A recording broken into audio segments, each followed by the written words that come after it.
It's late, the lights are off, the house is quiet. No one needs anything from you anymore. And that's when it begins. Your body lies still, heavy beneath the blankets. But your mind refuses to rest.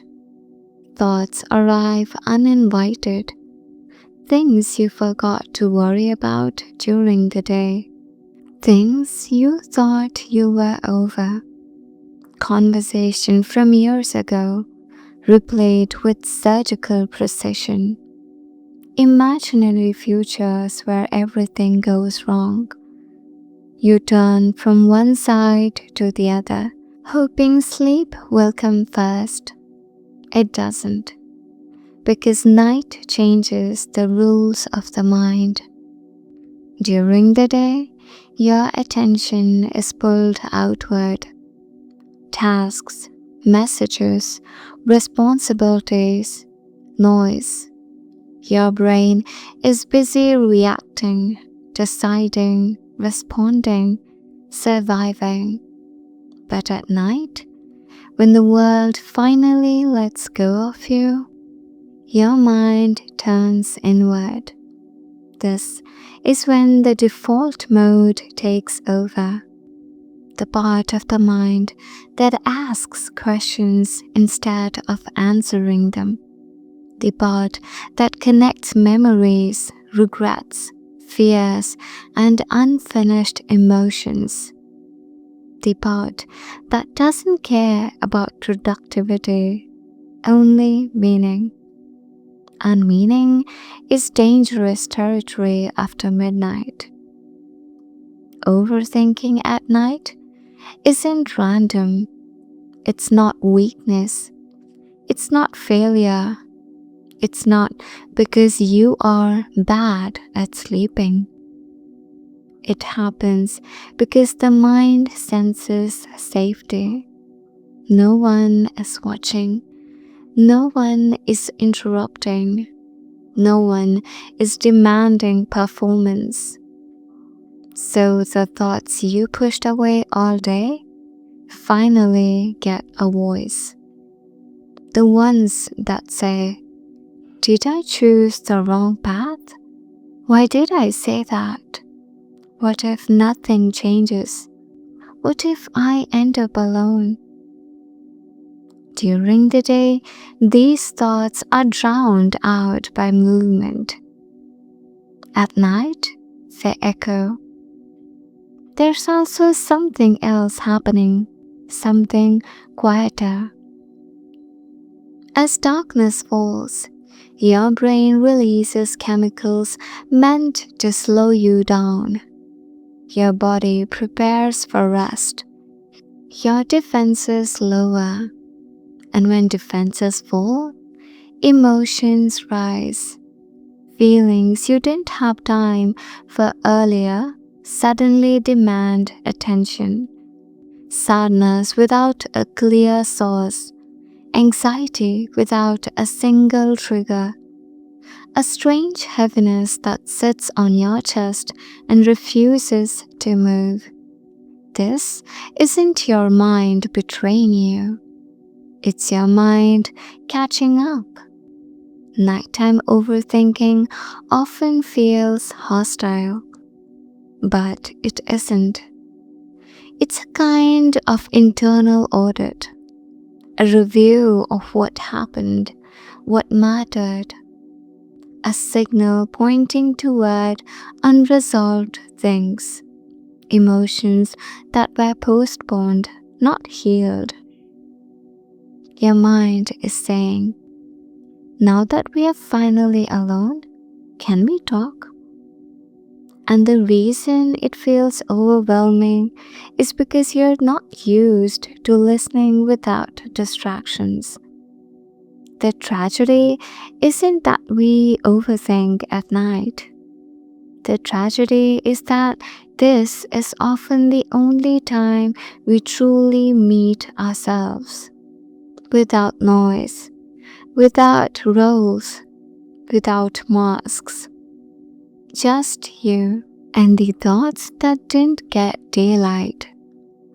But here's the truth most people never hear. Nighttime overthinking is not a problem to be eliminated. It's a message to be understood. But before we can quiet it, we have to understand what it's trying to say. Because the mind doesn't keep you awake for no reason. It keeps you awake because something inside you doesn't want to be ignored anymore.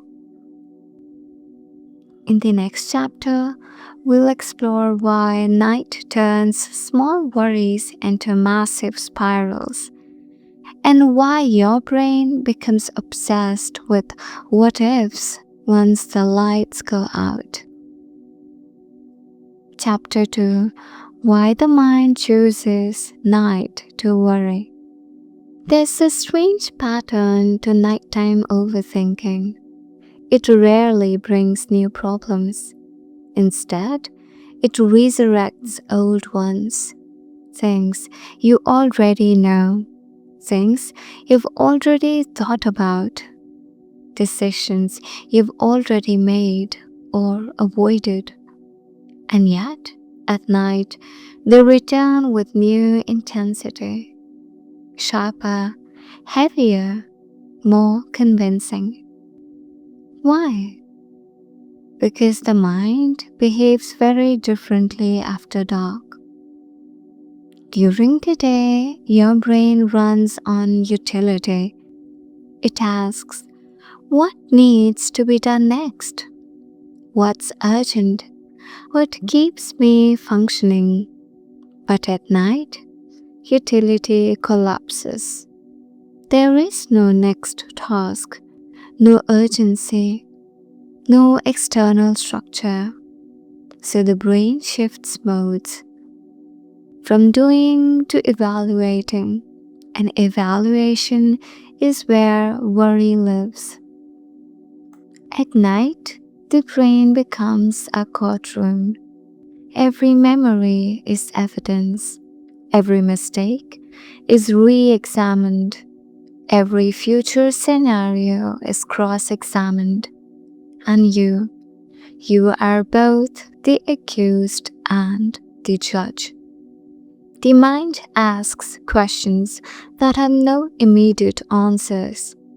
Am I falling behind? Did I miss my chance? What if this never gets better?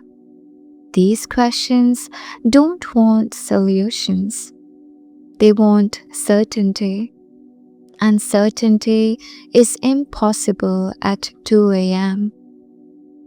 There's also a biological reason night amplifies worry.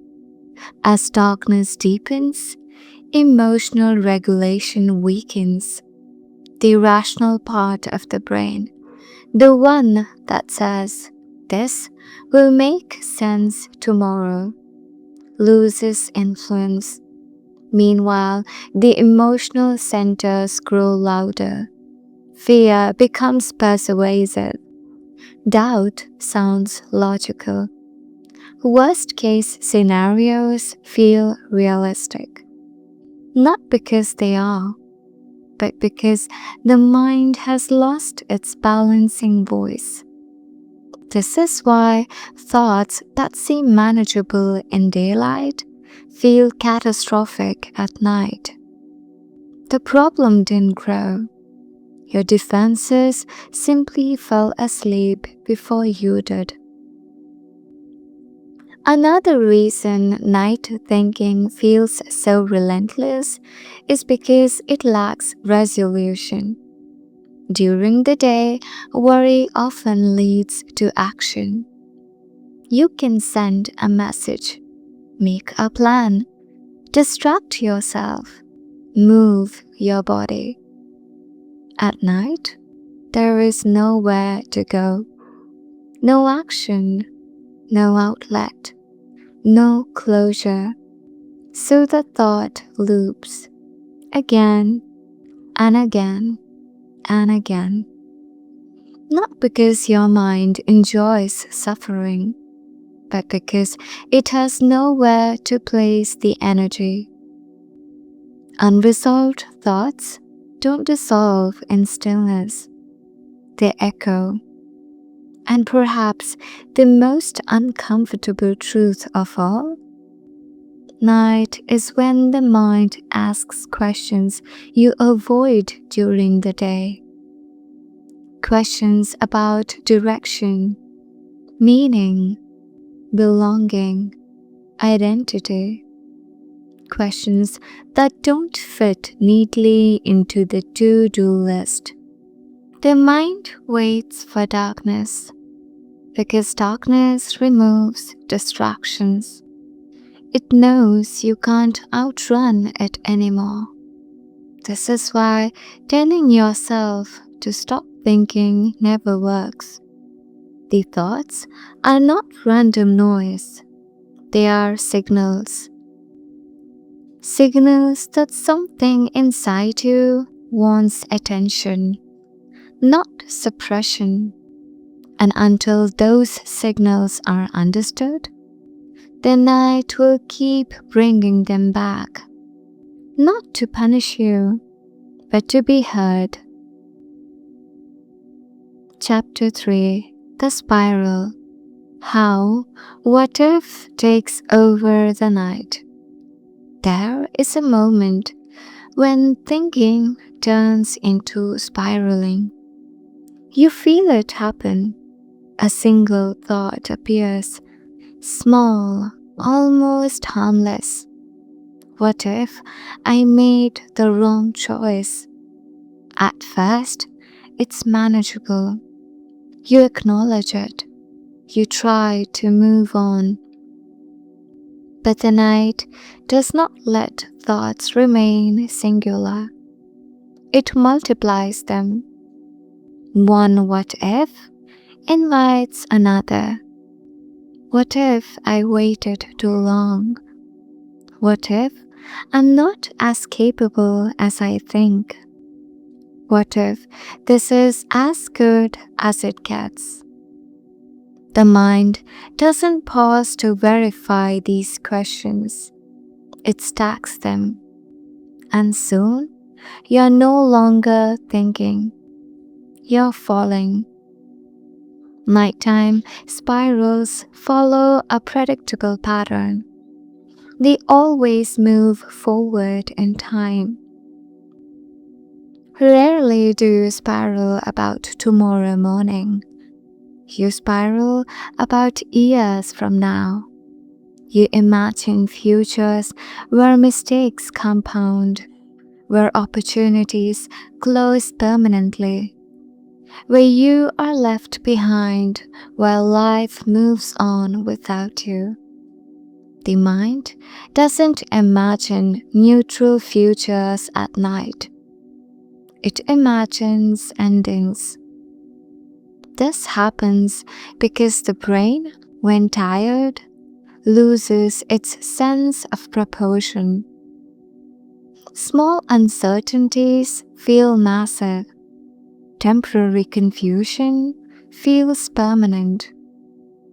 Normal fear feels like prophecy. At night, your mind doesn't say, "This might be difficult." It says, "This will never work." And it says it with confidence. Spirals are convincing because they feel logical. Each thought seems to follow naturally from the last. If this happened, then that would follow. Then eventually disaster. But logic at night is missing a crucial ingredient: perspective. You are reasoning without context, predicting without evidence, judging without compassion. And yet, it feels airtight. That's what makes nighttime spirals so dangerous.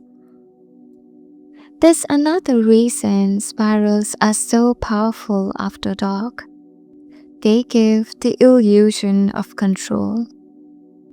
If you worry hard enough, if you think far enough ahead, if you mentally rehearse every failure, maybe you can prevent it. But this is a trap. Overthinking doesn't protect you from pain. It only relocates the pain to the present moment.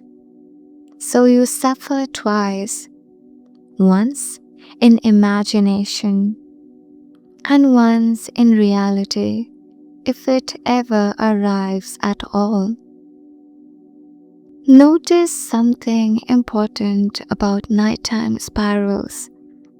They never ask, what if things work out? They never imagine growth, adaptation, or resilience. They assume a frozen version of you, unchanging, unlearning, unable to respond. But you are not static. You have never been. The mind forgets this at night. Spirals are not warnings. They are expressions of uncertainty mixed with exhaustion. They are the mind's way of saying, I don't know what happens next, and that scares me. And fear, when left alone in the dark, always tells the same story, the worst one. But here's the quiet truth. A spiral is not proof that something is wrong. It is proof that you care about your life, your future, your meaning. The problem is not that you think too much at night. It's that you're thinking without support. In the next chapter, we'll explore why nighttime thinking often turns inward and how overthinking becomes self-criticism, shame, and the feeling that something is fundamentally wrong with you. Chapter 4: When Overthinking Turns into Self-Blame. At some point during the night, the focus shifts.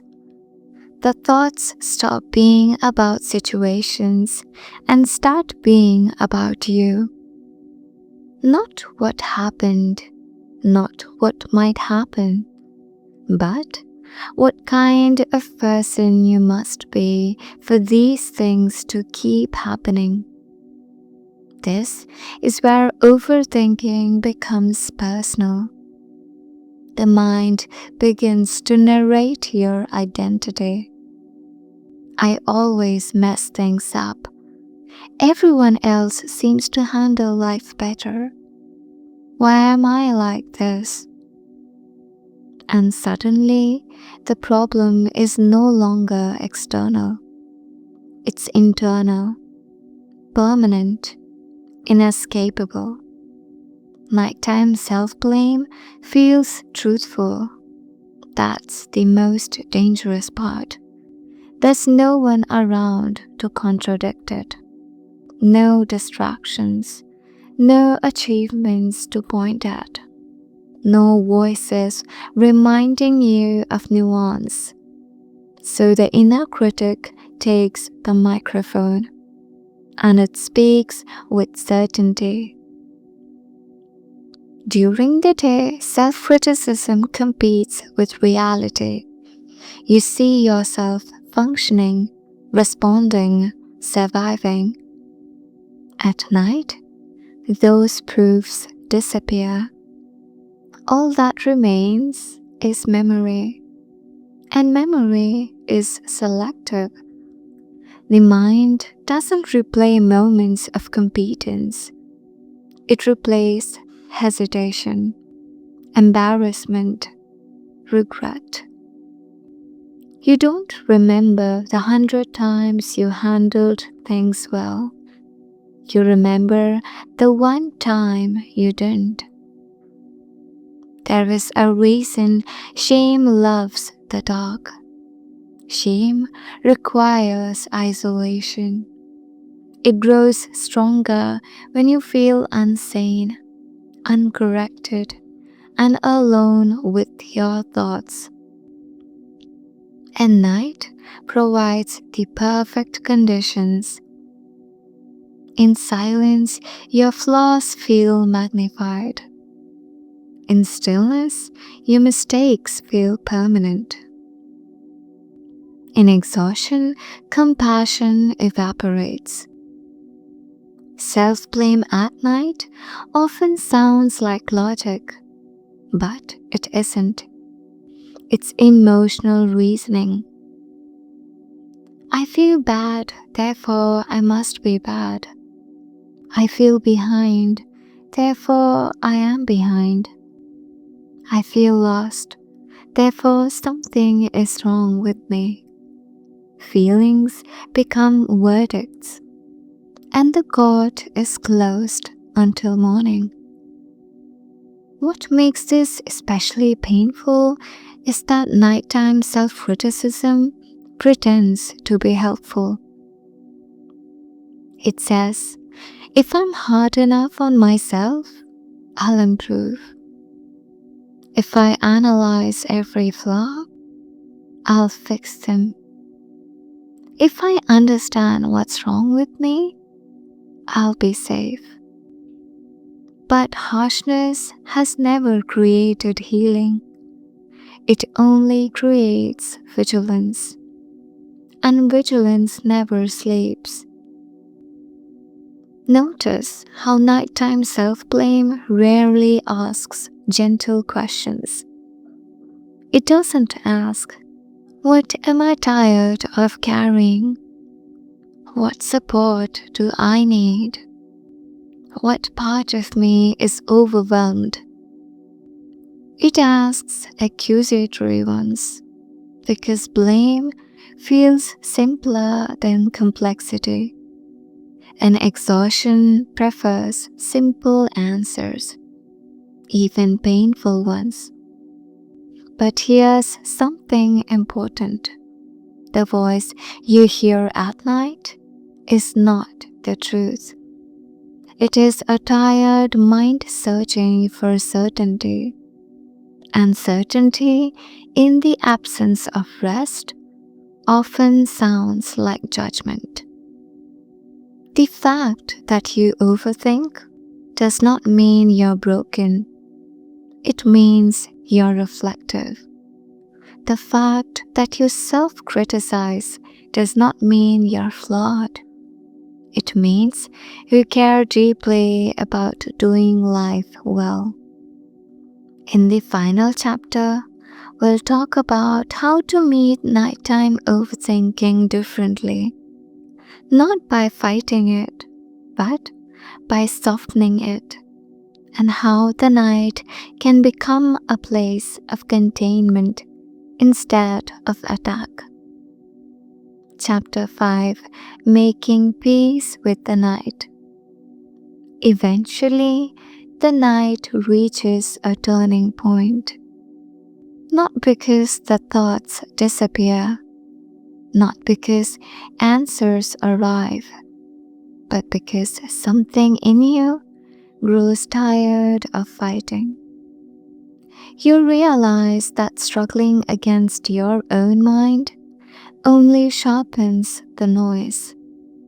So you stop pushing, and something subtle changes. Nighttime overthinking is not asking to be defeated. It is asking to be contained. Think of it like a child who wakes from a dream, not because something is wrong, but because something inside needs reassurance.